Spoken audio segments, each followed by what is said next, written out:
ಕ್ರಿಸ್ತನಲ್ಲಿ ಪ್ರೀತಿಯ ಸಹೋದರರೇ ಮತ್ತು ಸಹೋದರಿಯರೇ, ನಿಮ್ಮೆಲ್ಲರಿಗೂ ಮುಂಜಾನೆಯ ವಂದನೆಗಳು. ಕ್ರಿಸ್ತನ ಜೀವಿತ ಪಾಠದ ಹೆಸರು ಇಕ್ಕಟ್ಟಾದ ಬಾಗಿಲಿನಿಂದ ಒಳಗೆ ಹೋಗುವುದಕ್ಕೆ ಹೆಣಗಾಡಿರಿ. ರೀಪ್ರಿಂಟ್ಸ್ ಪುಟ 1951, ಪುಟದ ಸಂಖ್ಯೆ 23 ಮತ್ತು 24. ಹೀಗಿರಲಾಗಿ ಮೊದಲಿಂಗನ ಬರುವಿಕೆ ಹಾಗೂ ಸೂಕ್ತ ಸಮಯದಲ್ಲಿ ಬಾಗಿಲು ಮುಚ್ಚುವಿಕೆಗಳು ಮೊದಲೇ ನಿರ್ಧರಿಸಲಾದ ಕ್ರಿಸ್ತನ ಮೊದಲಿಗಿತ್ತಿ ಎಂಬ ಸಭೆಯ ಸಂಖ್ಯೆಯವರು ನಂಬಿಗಸ್ತರಾಗಿ ತಾವು ಕರೆಯಲ್ಪಟ್ಟದ್ದನ್ನು ಆಯಲ್ಪಟ್ಟದ್ದನ್ನು ದೃಢಪಡಿಸಿಕೊಂಡ ನಂತರ ಈ ಸುವಾರ್ಥ ಯುಗದ ಅಂತ್ಯವಾಗುವುದು ಎಂಬ ವಿವರದಲ್ಲಿ ಉಲ್ಲೇಖವಾಗಿರುವುದು. ಆಗ ಬಾಗಿಲು ಇಲ್ಲವೇ ಮೊದಲಗಿತ್ತಿ ವರ್ಗದವರಾಗಿ ಕ್ರಿಸ್ತನೊಡನೆ ಆತನ ರಾಜ್ಯದಲ್ಲಿ ಸಹಭಾಗ್ಯರಾಗುವ ಅವಕಾಶವು ನಿರಂತರವಾಗಿ ಮುಕ್ತಾಯಗೊಳ್ಳುವುದು.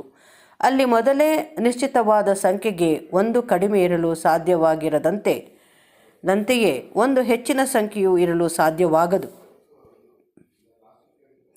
ನಾವು ಈಗ ಈ ಸುವಾರ್ಥ ಯುಗದ ಅಂತ್ಯಕ್ಕೆ ಇಳಿದು ಬಂದಿದ್ದೇವೆ.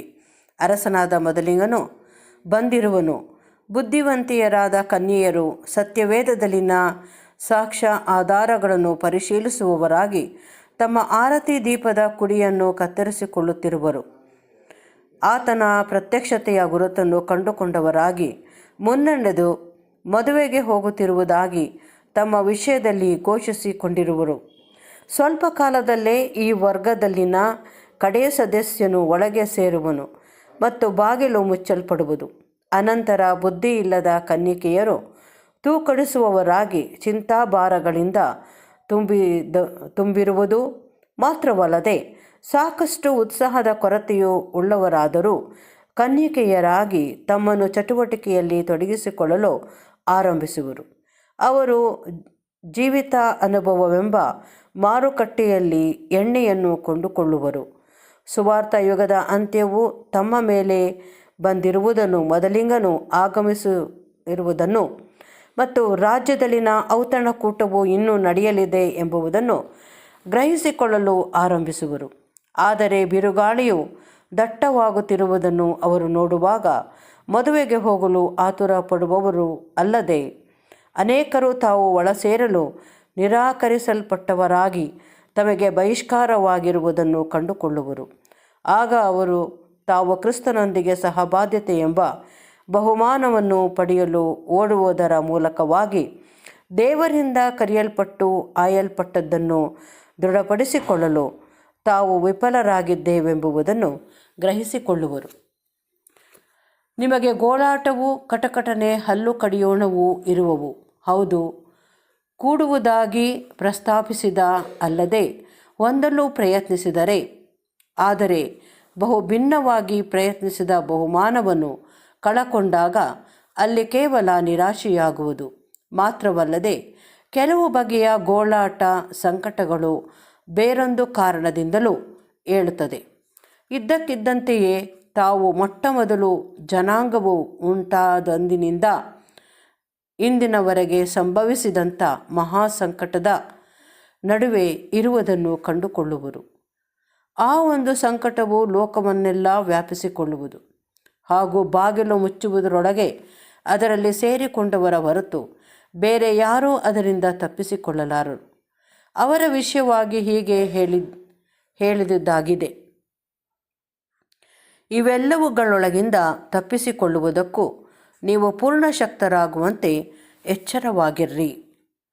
ಆಯಲ್ಪಟ್ಟವರ ಪೂರ್ಣ ಸಂಖ್ಯೆಯವರು ಮುದ್ರೆ ಒತ್ತಿಸಿಕೊಂಡವರಾಗಿ ತಾವು ಕರೆಯಲ್ಪಟ್ಟದ್ದನ್ನು ಆದುಕೊಳ್ಳಲ್ಪಟ್ಟದ್ದನ್ನು ದೃಢಪಡಿಸಿಕೊಳ್ಳುವ ಪರ್ಯಂತರ ದೇವದೂತರು ಹಿಂಸಾಚಾರವೆಂಬ ಬಿರುಗಾಳಿಯನ್ನು ತಡೆಹಿಡಿದಿರುವರು. ಅಲ್ಲದೆ ಇದು ಪೂರ್ಣಗೊಂಡಾಗ ಆ ಸಂಕಟವು ಕೂಡಲೇ ಸುಳಿಗಾಳಿಯಂತೆ ಲೋಕದ ಮೇಲೆಲ್ಲ ಬಂದು ಆವರಿಸಿಕೊಳ್ಳುವುದು. ಆದರೆ ನಂಬಿಗಸ್ತರಾದ ಮನೆತನದವರಿಗೆ ಸೇರಿದವರಾಗಿದ್ದರೂ ಸೋಮಾರಿಗಳಾಗಿ ಜಯಶಾಲಿಗಳಾಗದೇ ಇರುವವರಾದ ಬುದ್ಧಿ ಇಲ್ಲದ ಕನ್ಯಕೆಯರು ಮಾತ್ರವೇ ತಾವು ಆ ರಾಜ್ಯದಿಂದ ಹೊರಗೆ ಉಳಿದಿರುವೆವೆಂಬುದನ್ನು ಕಂಡುಕೊಳ್ಳುವುದಿಲ್ಲ. ಹಲವಾರು ಇತರರು, ಅಂದರೆ ಅನೀತಿಯನ್ನು ನಡೆಸುವವರೆಲ್ಲರೂ ಅವರು ಯಹೂದ್ಯರಾಗಲಿ ಇಲ್ಲವೇ ಅನ್ಯ ಜನಾಂಗದವರಾಗಲಿ ದೇವರ ರಾಜ್ಯದಲ್ಲಿ ಯಾವುದೇ ಭಾಗವನ್ನಾಗಲಿ ಅಥವಾ ಪಾಲನ್ನಾಗಲಿ ಪಡೆಯಲು ನಿರಾಕರಿಸಲ್ಪಟ್ಟವರಾಗಿ ತಾವು ಹೊರಗೆ ಉಳಿದಿರುವುದನ್ನು ಕಂಡುಕೊಳ್ಳುವರು. ಪರಲೋಕದಿಂದ ಬಂದ ಮೊದಲಿಗನು ಮೊದಲಗಿತ್ತಿಯೊಡನೆ ಕೂಡಿದಾಗ ಎಂಥ ದೊಡ್ಡ ಆಶೀರ್ವಾದವು ಇದನ್ನು ಅನುಸರಿಸಿ ಬರುವುದೆಂಬುದನ್ನು ನಮ್ಮ ಕರ್ತನು ಈ ಉಪದೇಶದಲ್ಲಿ ತಿಳಿಸಲಿಲ್ಲ. ಆದರೆ ಇದಾದ ನಂತರ ಭೂಲೋಕದವರೆಲ್ಲ ಆಶೀರ್ವದಿಸಲ್ಪಡುವರೆಂದು ಇತರ ಶಾಸ್ತ್ರೋಕ್ತಿಗಳು ನಮಗೆ ತಿಳಿಸುವವು. ಯಾಕೆಂದರೆ ಆತ್ಮನು ಮೊದಲಗಿತ್ತಿಯು ಆಮಂತ್ರಣವನ್ನು ನೀಡುವರು, ಅಂದರೆ ಬಾ ಅನ್ನುವರು. ಇಷ್ಟವುಳ್ಳವರು ಕೇವಲ ಚಿಕ್ಕ ಹಿಂಡು ಮಾತ್ರವೇ ಅಲ್ಲದೆ ಅನೇಕರು ಜೀವಜಲವನ್ನು ಕ್ರಯವಿಲ್ಲದೆ ತೆಗೆದುಕೊಳ್ಳಲಿ. ಇದಲ್ಲದೆ ಬುದ್ಧಿಯಿಲ್ಲದ ಕನ್ನಿಕೆಯರಿಗೆ ಏನು ಸಂಭವಿಸುವುದೆಂದು ಈ ಸಾಮ್ಯವು ತಿಳಿಸುವುದಿಲ್ಲ. ಆದರೆ ಬೇರೊಂದು ವಾಕ್ಯ ಭಾಗದಲ್ಲಿ ಬೆಂಕಿಯಿಂದ ಎಳೆಯಲ್ಪಟ್ಟು ರಕ್ಷಿಸಲ್ಪಡುವರು ಎಂಬುದನ್ನು ಅವರಿಗೆ ತೋರಿಸಿಕೊಡುವುದು.